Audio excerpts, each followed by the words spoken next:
Welcome back to the New Guard show on Mode London.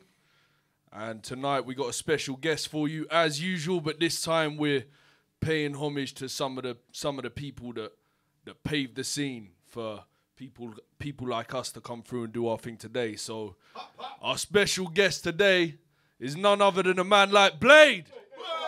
What's happening, guys?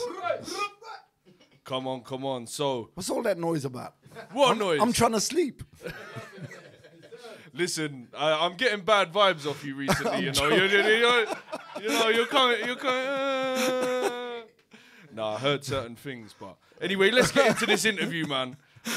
So you've just a little bit of background on Blade. Blade came up in the 80s, doing real hip hop and into the 90s, really building the boom bap scene with a lot of the other pioneers. Right now, Blade is the founder of what is probably the most prolific and in-depth media platform for the underground scene right now. But forgetting all that, forgetting the internet, you came up in a time before the internet and before we had these avenues to get our music out. So tell us a bit about the hustle and the come up back in when you were on the come up, man. Well, first of all, obviously we didn't know what the internet was. So when we started hearing the word, we thought it was something out of Terminator 2 or something. Do you know what I mean? So, but yeah, anyway, in our day, it was just all about like the love for what you did. You basically gravitate towards the music, the culture, and all that kind of stuff. And that's all you really had. Do you know what I mean? It's like it was about going to the venues, jumping on stages at every given opportunity, and just showing the people what you were made of. And it was hard work in the sense that, like, if you were shit, they would let you know. Yeah, so you had to make sure you couldn't get up on that stage and be shit because they'd tell you. I think there's not enough of that right now. I think there needs to be some. Yeah. Because there's a lot of people. We need to stop booing at shows, man. Well, I wouldn't go necessarily as far as booing. I'd go further and start throwing some glass bottles. I'm joking, man. Yeah. But no, look, the thing is, if you tell average people that they're good, they're going to stay average because they haven't got nothing to drive them to go into something more. Do you get what I'm saying? And you in life, I believe you, like most times, more often than not, you need to go through something in order to show you something else exists. Right? So if you're born with a silver spoon, for example, you probably don't recognize what poverty or whatever is like. So if you experience that, maybe you'd appreciate it a bit more. And maybe you'd put more effort into recognizing that poor people maybe don't have a chance or a choice. Or what, do you get, and it's the same with music. It's not about preaching, but it's basically, it's just saying, look, if you're not that good, people need to tell you you're not that good so that you can go back home, get your hairbrush again, and start practicing. Yeah, that's man. what we did. I think there's a lot of egos in this kind of music, man, hip-hop, grime, and all of that, and I think people should just be more open to some feedback, man, and do you think? I believe that's without feedback, we're never going to improve. I believe, like, if you remember Hip Hop Connection, maybe you're too young for that, but... I remember that. I collected that religiously. All right, well, there you go. It's only me that's too young for that. So with Hip Hop Connection, they used to have reviews, and there was other magazines that started doing reviews and stuff like that. And some of those reviews, I guess they were friendly and polite. Some of them were telling people exactly what was wrong with their music and whatever. And you either pay attention or you don't. But it's at your own peril if you don't, because it's one person's opinion. Same as, like, if I mention my good friend 279, DJ 279, Number Man. Big up. Yeah. He had this thing where he was like, if your record's not good enough, I ain't playing it. And it doesn't matter whether you're his friend or not, he ain't playing it. It's that simple. So I guess doing stuff like that, you can probably get artists not liking you because you ain't supporting them. And I guess there's a lot of artists that would feel that if a DJ is not supporting them, then they've got a reason not to like that person. But over time, I became that artist that thought, if the DJ is not playing it, maybe I need to go back and do something different. If I want that particular DJ to play it, maybe I should listen to his show and see what kind of stuff he plays and do something along the lines of something he plays. But I wasn't that guy. I was the guy that was on my own path. If you didn't play me, you didn't play me. It's not that Someone big. else will. Yeah. Yeah, I hear that, man. What first attracted you to hip hop, man? And what are your early influences in this music thing? You know, I was in boarding school, and as soon as I heard, I mean, we used to rush off to go and see Top of the Pops on the Thursday evenings. I think it was at 7 o'clock or 7:30. I forget the exact time. And we used to hear all this pop music, and some of it was amazing. Yeah. But then, all of a sudden, we started hearing rap music, and we were like, whoa, that's speaking our language. We didn't even know what our language was, but it spoke our language. Yeah. And a lot of us, like, from the school, like, when I say a lot, there was a handful of us, maybe about 15, 20, that was all of a sudden we started doing the waves and breakdancing and whatever, and, I started beatboxing, and I started writing lyrics, and I have to say on radio, like, I was already writing lyrics and everything, but there was a record that I memorized, and I emulated to be like them, and that was Nucleus, Jam On It. Okay. When I heard that, I was like, yo, and I started copying their lyrics, and I went around telling everyone, I wrote this. Do you know what I mean? That pretense. Because I felt like my lyrics, because, when you're listening to other people's lyrics, even if you write lyrics better than them, you still kind of feel like, oh, no, they're on record, so they're better than me. Yeah, until one day I woke up and realized I'm listening to other artists and thinking, I could do this, man. I'm better than you. You know what I mean? And that's where the ego in the competition side of hip-hop kicks in. But my influences were, films like Wild Style, people like the Sugar Hill Gang, Gary Bird and The Experience, Dougie Fresh, Fat Boys, rest in peace, Buff, and Prince Marky D as well, obviously. Sorry, I forgot.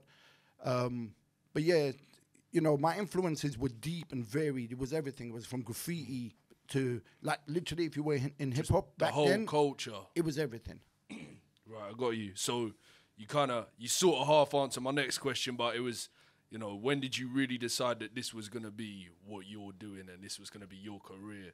Early. Yeah. Like early. By 1982, 83, that was it. I was fully in.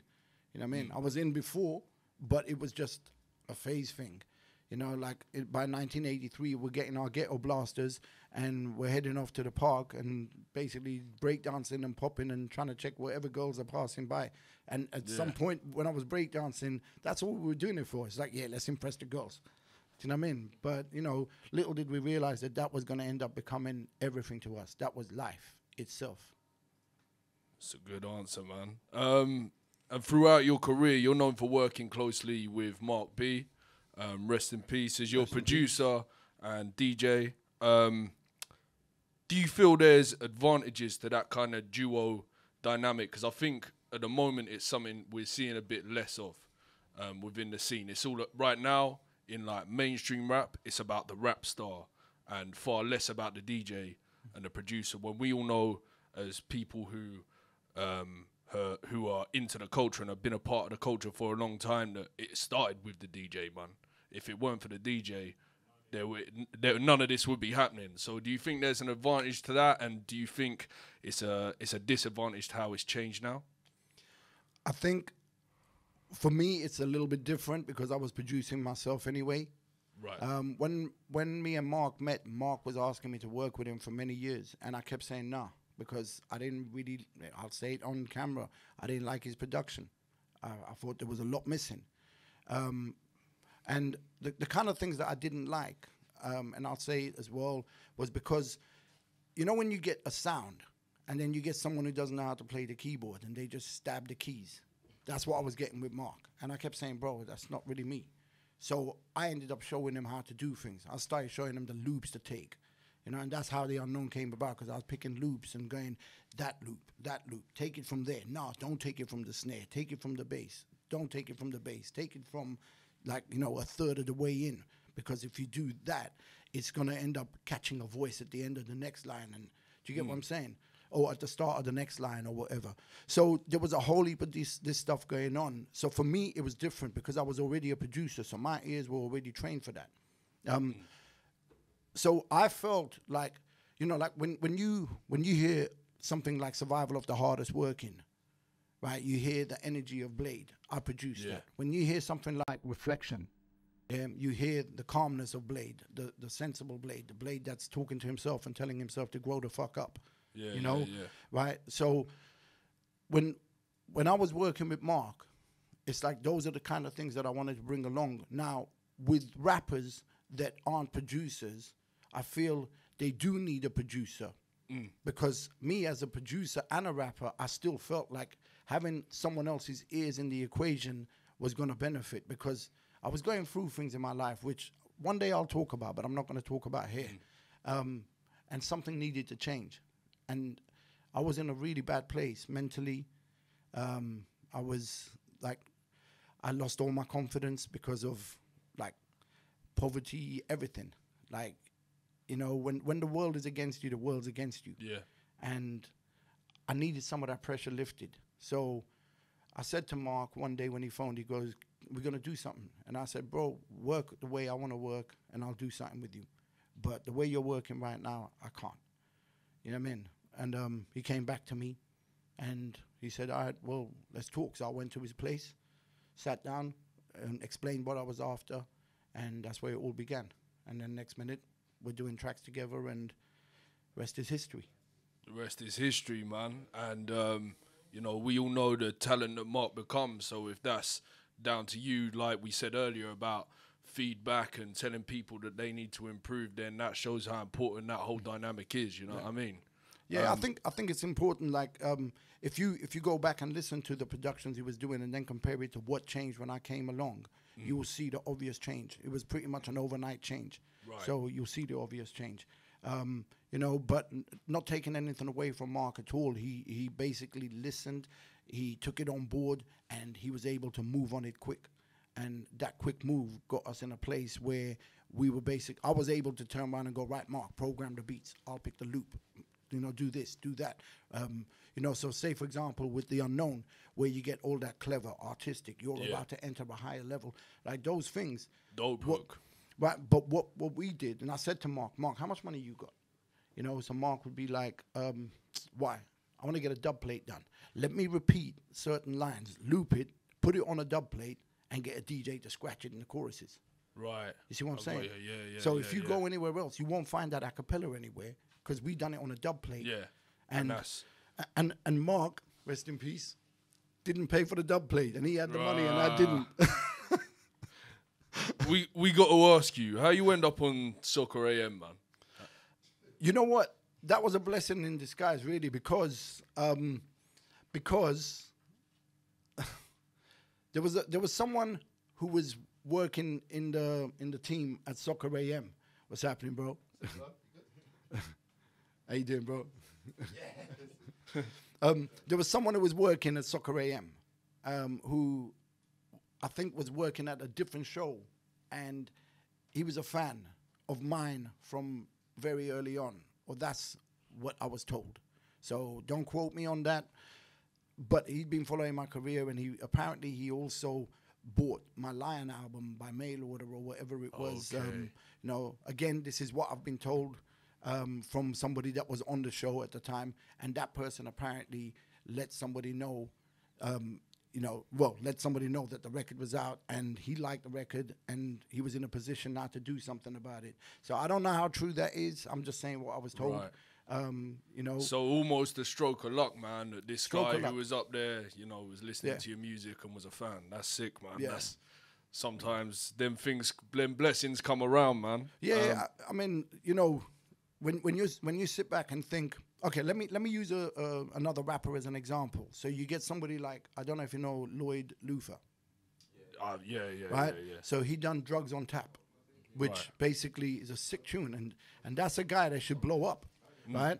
So, yeah, there you go. He said it. So he done that record. He recorded that record in 2011. So I done an interview with him on the Sofa Chat at 521. Yeah.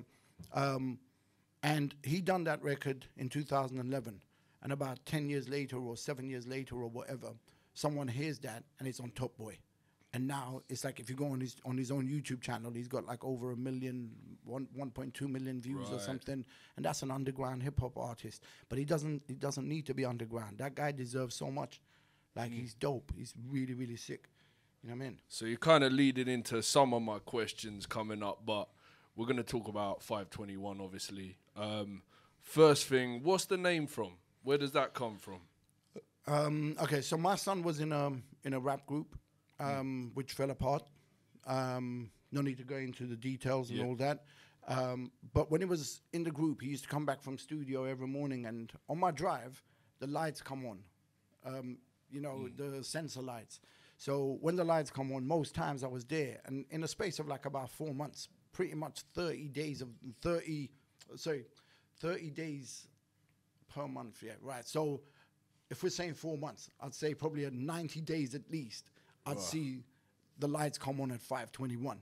So when we're sitting in my patio and we're talking about the name for the group and all that, I thought, you know what? Them lot's talking about gangster this, murderer that, and you know what I mean? Like typical hip hop mind state, innit? Yeah, drug dealer, it's, machete wielding, dragon eater, and whatever. And I just thought, nah, none of that works. And one of the guys said, so if none of that works, why don't you come up with something? And instantly, I just said 521. And they were like, what's that? I go, already, with your response, that makes it interesting enough for me to keep it. 521 it is. So we came up with the name 521 that way. And the group fell apart, but I put too much time into what I was doing, a lot of money into what I was doing, and I just thought, I'm not going to walk away with 520 without the name and everything after. I've done all the merchandise, the truck, and all kinds of stuff. So I just kept the name and carried on. Nice, man. Okay, so I'm glad I asked that question because I bet not a lot of people know that. But I just made it up as I went along. Yeah, I'm it's all joking, bullshit, innit? You're a hater, man. Just talking shit on our radio show. Yo, you telling everyone my ideas for? Jesus. Nah, man, nah. Just I told you I'm getting a bad vibe off Blade these days. I don't know what it is, but listen. Bro, when did you secretly I hate you lot anyway? Yeah. No, I do because like well, everyone else does, so you might as well join the club, bro. Yeah, but you guys are good at what you do. I was never good at what I did. So you know what I mean? So yeah, you weren't. I hate you lot. There's Fuck no all point of in you. having you on here, to be fair. Yeah. No, seriously though, fuck all of you. What was I gonna say? So when did you decide that you were the next step in your career after the rap career was gonna be to build this media platform and start telling the story of the old and the new in the UK hip hop scene, man? Okay, so the thing is, there was an in between as well, because obviously I was into the whole hip hop thing, the culture of it, and beatboxing and rapping, and most people knew me for the beatboxing. Then I stayed quiet with the rapping. My school friends knew I rap, but no one else needed to until I felt I was ready to show it.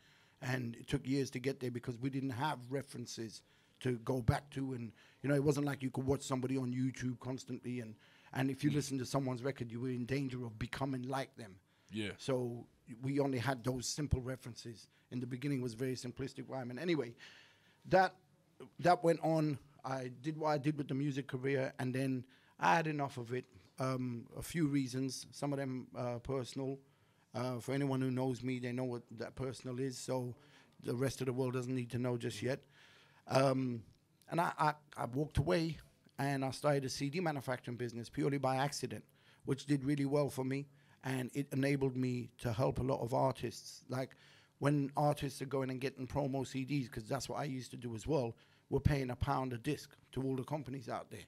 When I started the business, and I kept the prices as low as this, I started with 45 pence a unit. Through prices for the materials going up, I started going up to like 48 pence. It was 47 pence, then 48, then 50, then 52, and then I left it at 52 or 55, depending. But if the guys on the street level come to us, we go to them and say, all right, you know what? Everyone else is paying 50p, you pay 40. Right. So my aim was, look, I'm doing all right. Look after the man, then. Yeah, because if they kept making music, I'd keep making the CDs. So it's like you're doing something to keep them going. You know what I mean? And then they're keeping you going, and they're spreading the word to other people. So even when I was standing on stages and performing from the early days, I used to, and anyone who was at the shows would know, if I was headlining, you're guaranteed I'm calling local talent up on stage to come and show the talent. I've had DJs up, beatboxers, rappers, you know. So everybody, break dancers, I had it all over. So my thing was always like, you know, show people that they've got this. You know what I'm saying? Like, it's in your neighborhood. The people in your doorstep are doing it. But I feel like the reason why I was doing that was because I was confident within myself to not be worried about competition. Because I also felt like I was good enough to be able to still make a living from this and not to worry whether someone else is going to take my food or not. Whereas I feel like a lot of people are insecure and they don't want to show someone else that love, because the danger is, what if they're better than me? What if they get further than me? What if they can buy a car and I can't get a bus pass? You get what I'm saying? And for me, I think that's dangerous, because what you're in effect doing is holding everybody back, holding each other back, holding them back, holding yourself back. Holding yourself back, I was going to say, know? Yeah, man. And that's the important thing, holding yourself back. So I wanted to then, when I realized that the CD business is, and it took a pandemic for that to happen, when I realized that the CD business is boring for me and I don't really want to be involved anymore, you know, I started thinking about shutting it down. And I'd already had plans to do the channel many years before, but I was so busy I couldn't. So it was just a natural progression. It was like, stop the business, start the channel. There you go. It wasn't like, stop the business, fuck, what am I going to do for the next year while I'm thinking about it? You already had the venture already there. Down a long Already time ago. there. Sick, man. So, and yeah, it's like I said, you're giving a lot of people who built the scene their flowers, telling a lot of untold stories. And but when it comes to the kind of new age MCs and all that you got on the channel, you seem to like root for the underdog. So I guess that comes from the same thing as you were talking about, like giving everyone a chance to say their bit and give them that push they need, man. Like, do you see yourself in a bit in some of these guys at all in your early career, or like? I see myself in all of them. Yeah, in all of them. The number of times I've sat back and thought, what have I got to do to get recognized? Do you know what I mean? And just wish that somebody was there listening. And it was hard work to get that recognition. It was hard work for me as well, because I wasn't from England, and I was maybe sometimes seen as an outsider to not just England, but to hip-hop and to whatever. So I had to work harder and make sure that whatever I did stamped my authority. And that was the priority for me. But whenever I see all these people coming through, like, I don't believe I'm that person that should be judge, jury, and executioner. I believe everyone deserves an opportunity, because if you look at, say, for example, football, you can have a great team playing a very mediocre team, but that team becomes a giant killer. So everyone has their day in it. Yeah. You could have a dope MC come into the studio and fuck up everything he's practiced, yeah, because of, I don't know, he had an argument with someone on the train on the way up or something. Yeah. Or you can have someone that's rubbish that just happens to pull something amazing out the bag. You just don't know. So it's always a case of, like, just give everyone the opportunity, and then it's up to them to show themselves in it, right? And there's no guarantees anyone is going to be rubbish or amazing, but if someone's really, really bad, I feel like I have to call them and say to them, I can't put that up because it's going to make you look bad. But if someone is above average or even below average, say like you're bringing at least 20% of your game, I'm not going to stop you. What needs to happen is people need to get on there and go, that guy wasn't that good and he needs to practice, and then you as artists need to listen, because that's how you're going to learn. Because, you know, this is what I'm saying, social media has become so annoying because there are so many people that like what their friends do, even if their friends are rubbish. Yeah? But they don't like what someone like you guys will do. Yeah. When we know clearly that you guys are sick. And I'm not saying that because I'm here. I'm saying it because you are sick. You heard it here first, didn't it? From the OG. Yeah, you Guardz. Blade. UK hip hop No, but UK hip hop legends. No, but it's real. Listen, when you lot Come came on. down to the channel, and I said to you on the day, like, not many people have come through here and given that kind of energy and that kind of authority and power in what you do. And you've all got a different thing to your spectrum. You get what I'm saying? Like, all of you's got something different to offer. You know, you got the lyricism, you got the personality, you got this, you got that. Do you know what I'm saying? Yeah, the flows and everyone. And you got some lanky dude who's about like 900 feet tall. The razor sharp. Ducking under the door frame. Well, he almost didn't fit in that ceiling, did he? No, he didn't. And I had to warn you about that before. I remember when I was talking to you before.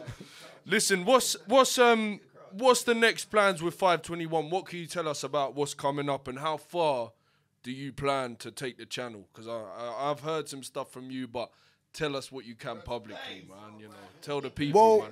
I mean, when is this going out? Well, it's live now, but video YouTube-wise is obviously going to be well, next week. If it's live now, what I would say is slightly change the direction with what I do with Sammy J. It's her show, but I decided, you know what, we need to do something slightly different. So big up Sammy J, by the way. Yeah, 100%. And thanks Sammy for going along with what we discussed and everything. So look out for that. It's different to what we were doing, and it's simple. If you don't like it, it's not for me to care. It's for me to carry on. Do you know what I mean? And that's as simple as that. So I'm just going to carry on. And aside from that, I really want to get more and more artists in the studio to do performances. But I think it's important that people need to understand that as much as hip hop is my first love, so is music in general. I grew up in a time when we were listening to Odyssey, Shalimar, and Loose Ends, and Five Star, and do you know what I mean? Aretha Franklin, and all them people. So, right. So, for me, I want to support musicians. I want to support artists. I want to support talent. So, if you're a magician and you want to come and do a little performance, it's about showing talent. So it doesn't have to be just hip hop. So I want people to break away. I would love for people to break away with that conception that I'm just doing UK hip-hop. Yeah? I want to do music, entertainment. You know, if you're an actor, if you're a footballer, and you want to come in and talk, come in and talk. Do you know what I mean? Like, the whole idea of 521 right from the beginning was to bring people in that people can learn from, but to also bring the youngsters in to basically get them the awareness they deserve. And not everyone's going to deserve it. So I have to say, I've had a few people calling me up to come on the Sofa Chat and telling me that they've done a demo. And I'm like, no, it doesn't work that way. I'm not going to get you in to do a Sofa Chat because you've done a demo and you put it on Spotify. You know what I mean? It doesn't work that way. Like, you know, what's your story? If you know what? If you want to get on the channel, kill a couple of policemen. You know what I mean? And have a story. No, but what I'm saying, but obviously I don't mean that literally. So do not go out and do that. I'm just trying to make a. No, but listen. Last time I spoke to him, he was talking about shagging camels and all there sorts you go. of stuff, bruv. So my mind's a bit warped, isn't it? but what I'm saying, so please do not take that literal, right? But what I'm saying is that you need to have some kind of a story. Yeah. Because if you ain't got a story and you haven't got a name, no one's gonna pay attention. No one's going to care. So why am I going to waste all that time like doing the research, doing the editing, doing all that kind of stuff to get no views and no comments and no whatever? You know, we all got to do something that's going to help everybody. And the overall thing is to bring people in that are obviously going to like bring attention, people want to know about. And it's hard work when you're starting. Even 5 years from now, I could still be starting. Yeah, no, you're right, man. Listen. Blade, you've been brilliant, man. You've been a better vibe than I thought you was gonna be. I thought you was gonna come in here moody, bruv, but you've been legendary, man. You've been legendary. Listen, I'll tell you later. Listen, mate, hey, everyone, make fucking big New Guardz noise for Blade, man. All right, we're gonna get into some music now, and then we're gonna have a little chat about some other stuff that's going on. But thank you, Blade, man. Thank you for coming through, man. Thanks for having me, man. Come on, man. All right, so we're back. new Guardz Radio show. We got the guest Blade in the building as well, still here. Yeah. We're just gonna talk about a couple topics that we've been seeing going around recently. The first one, so I'm not sure everyone's seen this, but a few of us have been seeing this going around. So Joe Budden, that famous ex-rapper, yeah, The podcast man, yeah. he's like got a real bug in his bee in his bonnet about Logic. Yeah, the American Logic, not to be confused with the one from over here. Yeah. And about him basically spitting. He doesn't like the fact that he's spitting at all. But Logic has done an Ice Cube flip of A Good Day. Has anyone heard it? Has anyone heard that? It's a bit bad. Right. It's a bit bad. So yeah, Joe Budden basically called him out from nowhere. Like, well, it's not from nowhere, but the beef goes back. But he's called him out unprovoked and said like he should retire, join him in retirement, and just never pick up the mic again. And I just feel like, I want to ask you lot as well. Do we feel like it's unwarranted, or do you feel like it's in the spirit of hip hop? Clashes are in the spirit of hip hop, but they're not. He's not gonna spit about it. He's just throwing shade on his name, and I think it's a bit. It turns into a bit like bullying after a while, don't you think? Yeah. Like, go on, Not really. Go on, We're in the industry right now where Budden is on the biggest platform ever, right? Yeah. So what he's doing for Logic at this present moment is fantastic. You get me? Logic is hitting numbers now. And even if everyone's gone and watched that terrible version of It's a Good Day, and even if it's a whack version, the numbers will beg to differ. You know what I mean? Not only that, it might be whack to us lot because of what we grew up listening to and what we see as quality and all that. But to the untrained ear, they're just going to hear that and go, oh my God, he's the next amazing thing. You get what I'm saying? I feel like there's a little bit of a kind of narrative around Logic anyway, because I feel like we were saying this, you were saying this yesterday, if it was another artist, like Mac Miller, for instance, rest his soul, if Mac Miller had done it, people might not have reacted in the same way. Do you know what I'm saying? It might have been more sympathetic to me. Oh yeah, that's so cool with that version that he done. But I feel like with Logic, everyone looks at Logic like that corny rapper. Like, you know what I mean? He's looked at in But that he way. can rap, though. No, he can spit his He ass can off. rap, That's bro. not what I'm saying. Yeah. I'm not saying he can't spit. I'm saying that he's viewed in general. I don't know where this narrative came from. I don't know if it came from Joe Budden, but it's like he's viewed as this corny guy. The point I agree, it's corny, man. I think Logic to an extent is corny. I'm not saying he can't rap. He can rap his arse off, but this is my point. So the point I was making yesterday is that video. It's not like he's done a high concept music video. He's in his garage with his brethren. They're obviously lean up and drinking, and they've done a little singing cover of Ice Cube's It Was a Good Day. It's actually not the worst thing in the world. It's not for me. I never need to watch it again, but I think Budden's like, Budden going, you violated Ice Cube's song. You need to never pick up the mic. I think Budden's overreacting heavily because it's not like this is a big move from Logic.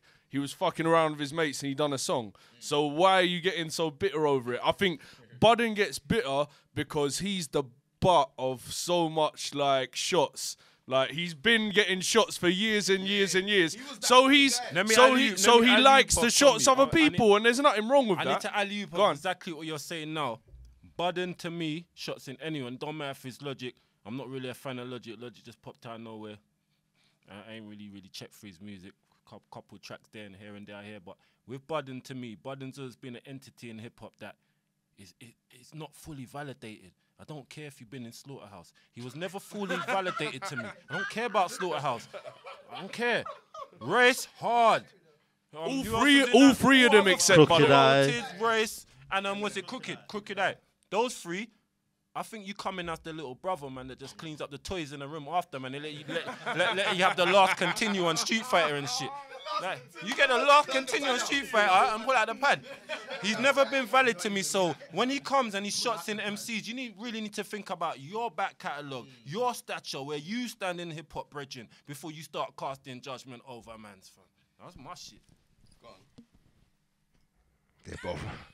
Everything is shots, man. They're both whack. The only thing that thing pulls up, it's on. The only thing that thing pulls up that I wonder about, Who? Budden, is the use of the N-word from Logic. Yeah, he brings that up, and that's a valid one, you know, because it's at such a stage right now. He's mixed race, as he says every time you want to hear. I know, and then a man said, "Yo, but who is his dad?" He says he don't know. Have we seen his father? He's mixed race, You know, apparently. Like again, that might be the only barrier or round of core man has. You get me? I But feel like that's an insecurity thing because he doesn't look mixed race. He says that a lot, like that, to kind of feel it's that validation. But even aside from all of that, like, but Joe Budden himself, like this is the problem. Like you were saying, I've never seen anyone say to me, that Joe Budden album was fire. Like, never, not once. I don't know if there's people out there that feel that way, then fine. But say something. like never. I've never heard anybody say that. Even Pump It Up when that came out, that was kind of like. Yeah, and it was looked on as a corny tune. Like, let's not get it twisted. So the same way he's looking at Logic and certain other rappers, he's always talking on certain other rappers. That is how he was viewed when he was spitting. Like, and I feel like someone was saying it to me yesterday, and they were like, because he comes from the era where he was rubbing shoulders with the real MCs, them days, like the golden era mans. Yeah. But because he was around in them days, he Always feels had like a relationship with Buster. Yeah. So he feels like he's by association, he's a top MC by association. He can spit, but he's not ever come out with something that we say, that's a classic. That's a classic. Do you not feel that that's a disease that a lot of artists kind of suffer with? Of course. Like, because they feel because they're around certain people. Yeah.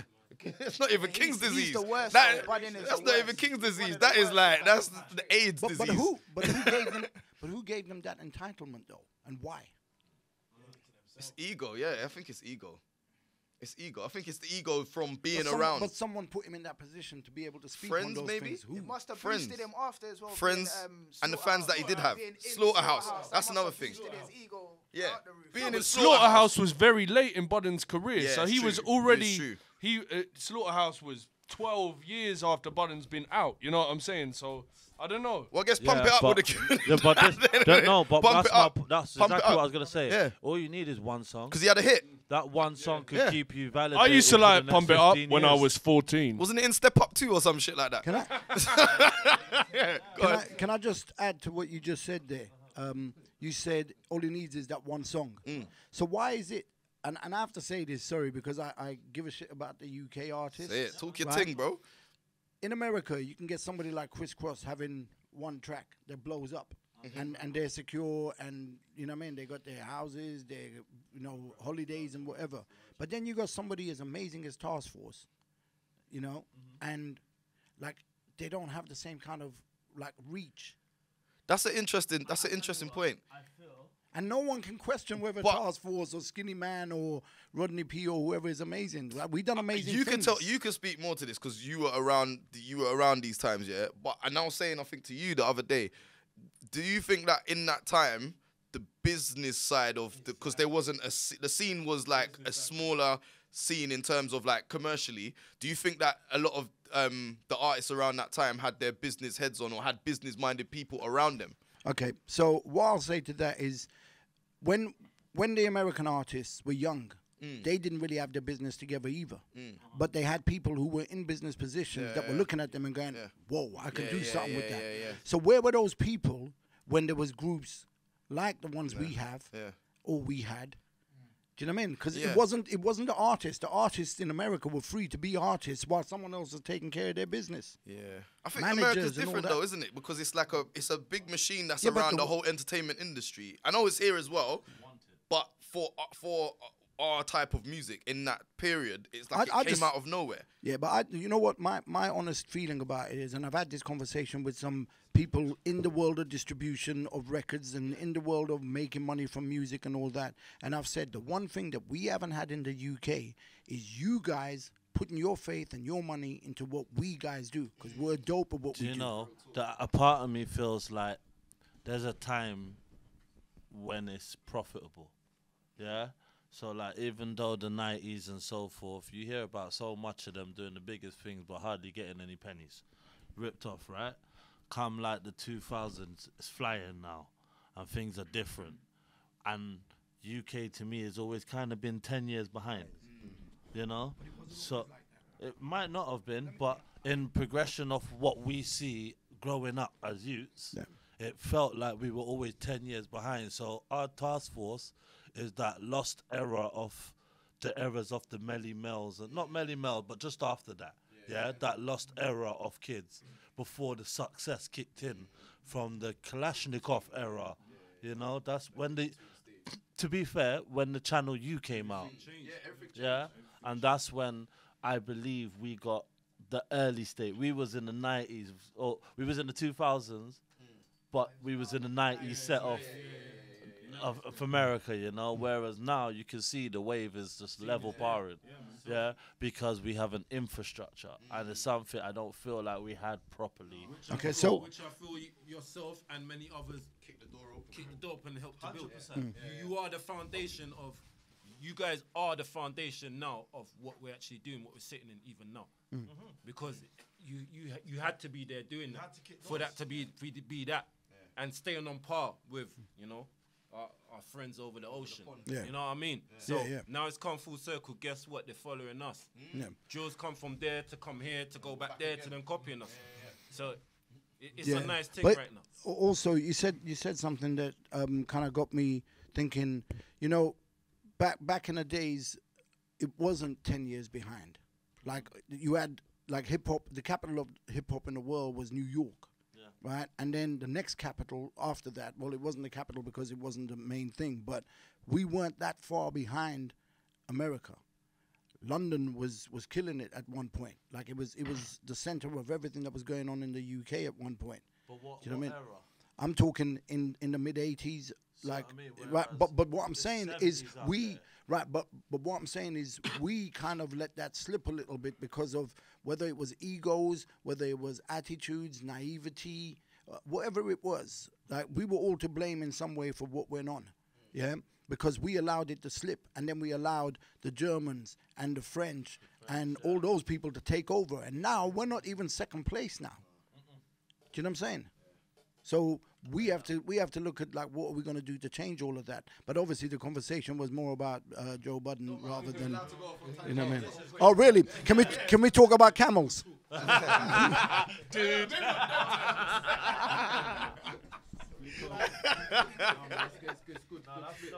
It's good stuff. It's good stuff. All right, what you saying? It's 1:30 now. What else is there? All right, should we go? What you saying? Talk about Michael B. Jordan, Chris Rock. What, at the special? Yeah, but can I say something? that whole situation. The only thing I would say about what you were saying is that, remember, England didn't care about black music. So you see, when you lot was doing it, that's no one never cared. So that's why they didn't put the money into it. Now they care about black music because they know it's making money. That's why they're putting money into it. It wasn't because of not because of not much of ego. It's because no one was financially giving you anything. Yeah, it's real life. I feel that. Like, I've had this conversation with friends who've been in the industry and everything over the years, and one of the things that we noticed, and it was so blatant, was when a black artist got signed, it was like that black artist was the only black artist that got signed. One at a time. Yeah, it was one at a time. Right, exactly. Yeah. But this is what I'm saying. The beauty they can't stop it now. They can't stop it now because now the artists. Yeah. Go on, sorry. Exactly what you just said there. The internet's given everybody the power to basically finance themselves. You look at, say, someone like Central C. He's got 2 million subscribers on his YouTube channel on his own. He doesn't need anything. He's stable for a very long time. The only thing I would say about that is look at the negative music. Look at who are the top people. Yeah, but that's the record labels pushing that as well. But that's what I'm saying. But them people that you're talking about, I give them props for being hustling, but I don't rate what they're doing because of what they're saying in the music. Do you think they care that you rate them when they're walking off to the bank with another mill? But then, but you can say it about a bank robber. But we don't rate a bank but robber. no. But what I'm saying, is, as long as there's money, what I'm trying to say, and I'm not saying it in a way to conflict what you're saying. What I'm trying to say is, if the money keeps coming, they're gonna keep doing. Yeah. If they're not gonna make money off of talking positivity and whatever, because who wants to hear that? Do you know? Wait. We're talking, but that's what I'm saying. Yeah, we were, which is why we're all broke. And that's the reason why you're exactly. Wait.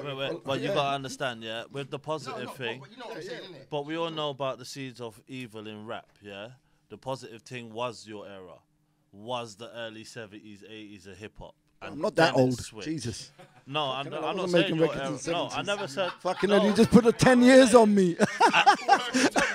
I'm saying, no, I'm saying in the 70s, 80s, it was positive hip hop. In your era of hip hop, it was positive hip hop. Then there was a seed of evil planted. This is how I feel. And through it, what comes out now, what makes money is something that will destruct people. Yeah? Because it's easier to finance. It's like movies. You get me? If it's negative, it sells faster. At the end of the day, if you've got young rappers, young artists who basically have never seen a penny and a record label comes up to them and goes, here's 50 grand, I just want you to be as negative as possible because it's going to sell. You're going to do it. You're going to do it. Say on the mic, bro. Say it on the mic. You'll tap dance all the way to the bank and throw your integrity in the bin. I understand that. Because maybe it's like a life-changing opportunity. You're going to do a lot of things for your family through this opportunity. You feed your moms, kids, everybody. So I think the artists look at it like this, and it's like when Nas said about the Illmatic, you know? Mic works now. Yeah. it's like the whole time. It's like when Nas talks about the Illmatic and he says he had to do some other shit just to get the following enabled to drop the N album. You know, so sometimes you have to build that platform in order to, or even when you're building that platform through exposure, touring and everything else, you find change. You're not about that last message you dealt with because your mind's open, you get me? Give Central C 5 years and he'd probably talk about something completely different. He'd probably Post Malone his whole vibe, you know? But again, he could, that's when, no, but it's not, no, that's when you can have options to do whatever you want now. You know, a discussion that always comes up whenever I'm talking to people about like how we're going to change things, because there's no point talking about the things that are constantly going on, because we like it's no point talking about the problem all the problems, time and talk not about having the a solutions. solution. So you know, like for example, the other day an event was going on at Live Ones, and I said I bought 100 tickets and guest list for 100 people. I think 11 people turned up. That shows the state of our scene. Yeah. So even when us lot. yeah, exactly. Fuck New Guardz. Fuck Blade, man. Yeah, fuck Blade too. Get him off the Fucking hell, show, he man. turned Have up. enough What's he of turning this up whole for? shit. Yeah, fuck him. But Go on. But the point I'm making is this: like, every time I hear people talking, they're always talking about the problems. So how are we gonna talk about the solutions? But not only talk, but do something about it. So you know, so what I would say. You see the power of my speech, breaking cameras. You got to tighten the thing now, man. Next Oh shit! Technical difficulties. Keep going. He's about his biz. So, Go on. yeah. So what I'm saying is, it's like, for example, I was talking to another artist, won't mention any names, and I was saying that what we need to do is we need to. This is an idea that I was saying, and I'm saying this idea because record labels used to do this idea many years ago. Say you've got Led Zeppelin putting an album out, and then you've got AC/DC, and they're signed to different labels. The labels talked and said, when's their album coming out? You do yours this Monday, we'll do that one the next Monday. So these are things that they were doing, and then they were pushing each other. So what I'm saying is, say New Guardz puts an album out next Monday, then you need to get the other artists to every artist, because we know we ain't got the fans, right? We're all the artists are the fans, and we're a small amount of fans. Yeah, we don't buy each other's records. We don't support each other the way we should. Yeah, I do. I don't know if anyone else does, but I like the concept to right. But what I'm saying is, but what I'm saying is, like, if we all said, right, everybody, just stop being selfish. Don't post anything about your birthday or which cake you ate or you know whose fingers you've been sucking off lately. You know what I mean? And instead, everybody push New Guardz. For that week, make New Guardz the priority. Everything. Just bombard the internet with New Guardz. I feel that now, in the space that we're in and the past few years, speaking for New Guardz and the sets and clicks we're in, we do that to a major extent, Blade. It's You like do. Whether a solo's out or a group bits No, out. but I'm People saying support you're each other. doing that for we- your we- group. Yeah, we try to do You're that. doing that for even the group. outside I'm of talking. it. I'm talking about. But I'm talking about spreading complete that widely, strangers. we definitely but they agree don't that wanna because hear that's that. something we've naturally done. I've done this since I came into the scene. The scene still shuts doors to me, Blade. I've been putting out stuff from 2011. It still shuts doors. Bro, But I don't look, care sorry, because man. you see Sorry. the strength I'm around in this room right now. It makes me not care because I know that there's ultimate strength beyond me, outside of me. So Look, I you said lot some and I said some lyrics. I wrote some lyrics, and I think it was 93 or 94 or something, where I said, "You see, respect a great friend of mine, but never paid the bills, and neither did the skills. So as the century ends, this is a desperate man talking, planning on bank robberies and street stalking." You know what I'm saying? Like, and that's how you feel as an artist. But like, if we can't keep talking about how we feel, we have to start, like, no matter how negative things are, we have to be positive about it and just know that each of us has to do our part to support the next person. Because look, I'll tell you what the problem is. The problem is, like the other day when we were at that event, I went to give my card to somebody. The guy goes to me, "I'll follow you if you follow me." I'm like, how are you gonna look? What if I say to you, "I'll follow you if you follow me"? No one's gonna follow anyone, and you make the followers seem like it's so important, and it's not. It's petty. Instagram is not gonna save your life, bro. It's gonna fuck your life up. All right. But on the flip coin of that, yeah, and this is the weird part of it.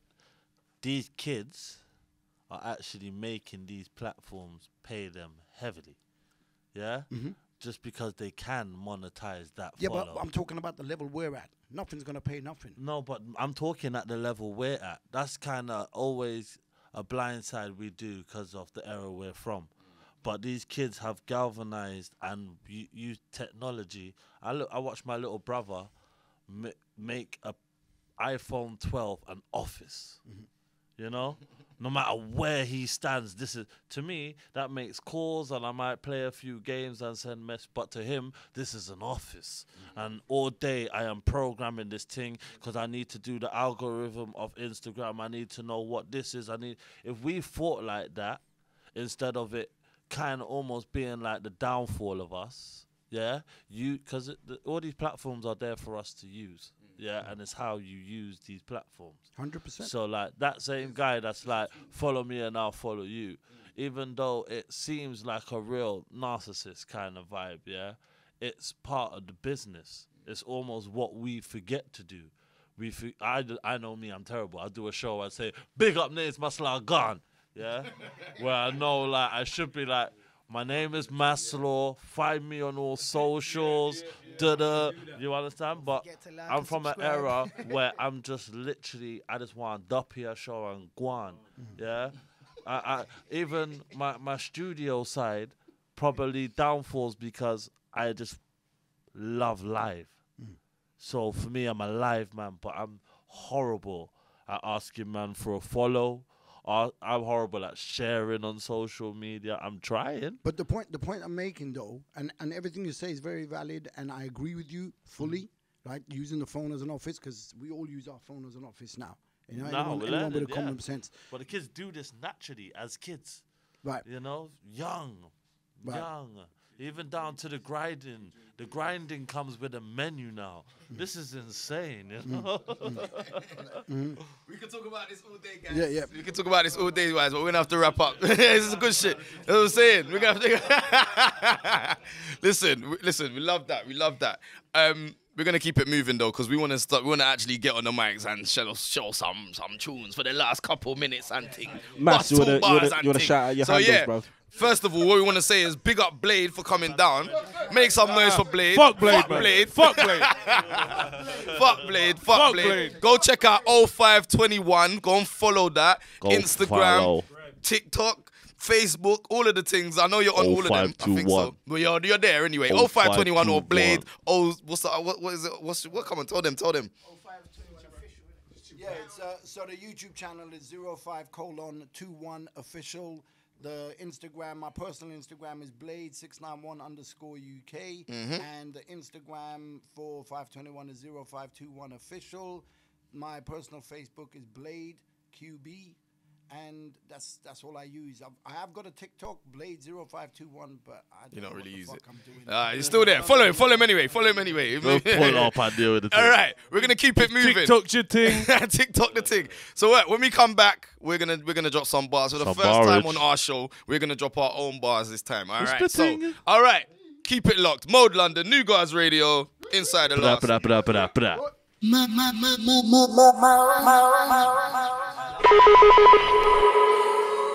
live. Boost it up. We got the new guards inside the place. Give me some levels on that beat, please. Come forward, where you shy? Yeah. Yo. Listen. These runners now running wild. Ain't trying to give no. We just bun them down. And these sirens are a common sound. Whether a body or a fugitive, dusting something's getting found. Everybody's on tenterhooks, living in fear. Tools concealed, calling others shook. And I grew around many crooks. Sucked into the madness, it can happen trying to balance books. Critical times, breeding these minds cynical. Telling to climb, you can see that the climb's minimal. Run for your life, you can really just die. Riddle. Yo, no minerals. It's fully where chaos reigns. Many heads on, just looking for a better day. False idols, they proliferate. They're in every corner of every block in your estate. Contusion, capillary blurs, structure malfunction, skull evacuation, my thoughts get too disgusting.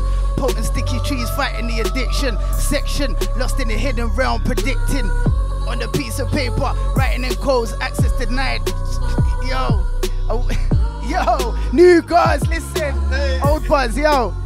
Listen, I watch my mannerism. My life is so challenging, cause my salary's missing. I'm not making weight, I lost all my metabolism.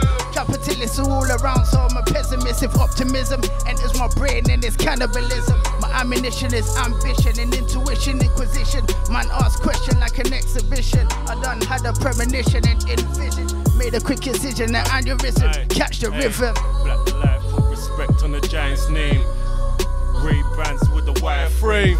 Less stress, keep a couple, I don't need a wife. Money, power, and respect, that's the keys to life. Head, throat, and neck, the steps. Don't get thrown over deck, better guard your steps. I'm doing more, couldn't sit with less. I kept my stockpile high, they're debating over who's the best. I told them break a leg, this ain't beginner's luck. I know my ops are shag, they ball and give it up.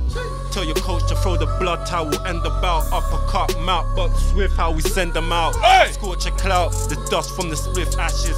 20 plates kept it solid with legit classics. New guards, we are scientists. Classic. Yo. It's the rhymes of the mega mind. Old school, now the wrong side of 25. They're watching my ascension with many eyes. They pray I put a foot wrong like every night. And over the years I lost mad friends. They spud you and stab you in your back, friends. Now I kept it moving, I'm as steady as a Mac 10. Bitter rappers looking like they're stepping out the crack then. Cause they see me on the road in these quality clothes.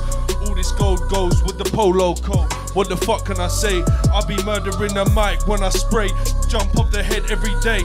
Yo, I'm going freestyle off the mind, but to pass it over to Venom, he rhymes all the time. When I go in, it's a crime. It's freestyle, we're whining. New guards all up in the building, we ain't trying. I'm a Lion King with the face scar. Lyrical workout on tracks, damn right I raise the bar. I walk in with the poisonous verses. I'm so ill with the raps, I stick pins into nurses. I don't give a fuck. Yo. Yo. Next thing. New guards. Watch it. New guard session. Watch you. Yeah. Let's go. Relax. Yeah. Park your brake. I'm a Lion King with the face scar. Lyrical workout on tracks, damn right I raise the bar. I walk in with the poisonous verses. I'm so ill with the raps, I stick pins into nurses. I don't need to chat, my bars are jigsaw traps. Go against me, call it body bag raps. Fronting on the track don't always make you hard. Now you're behind bars, giving head to prison guards. The realness from my mouth comes straight from the dome. But the bullshit that you spit will have you never coming home. They say it's got and it's dark outside. When I grab the mic I do a purse, there be no place to hide. These rappers drugged up on every damn pill. You ain't running shit, you're just king of the hill. I ain't talking shit, I'm back on the mic. I forgot the microphone. Kill it.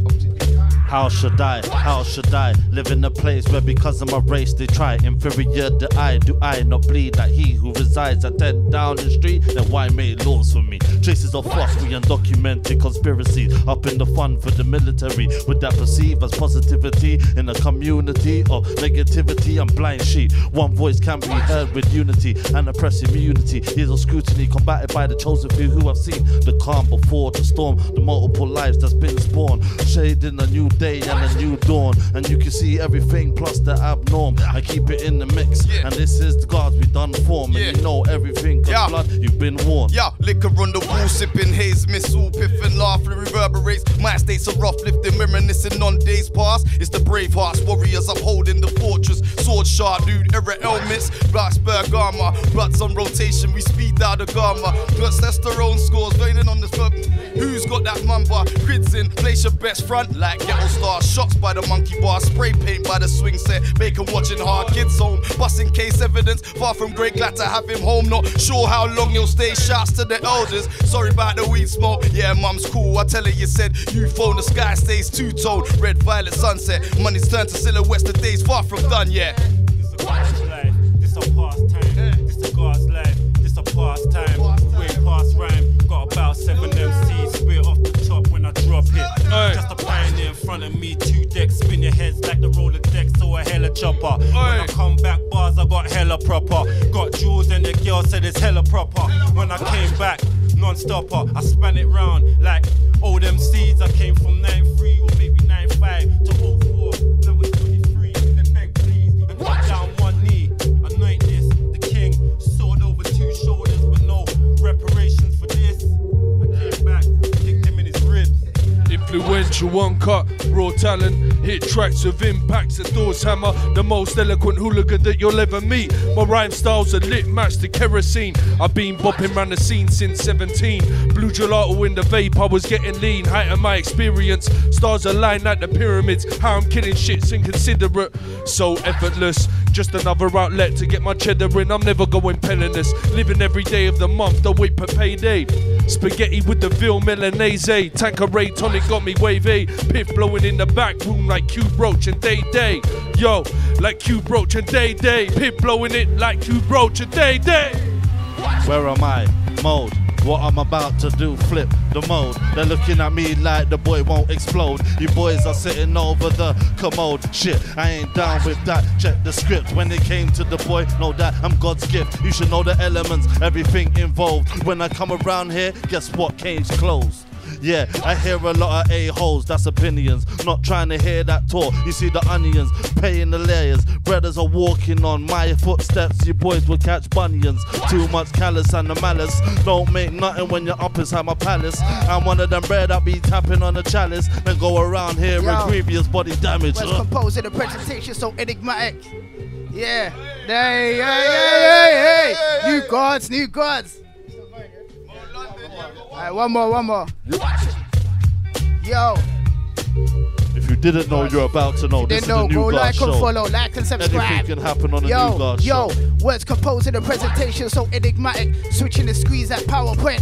4-dimensional fingertip rearranging the patterns can't be replicated. Stargazing, amazing views of the constellation. Astronomy from my pen. Divine writing, I'm shooting stars, lights flying in tensor forming reconstruction. Yo. Okay, yeah. Alright, let me get. Yo. Good,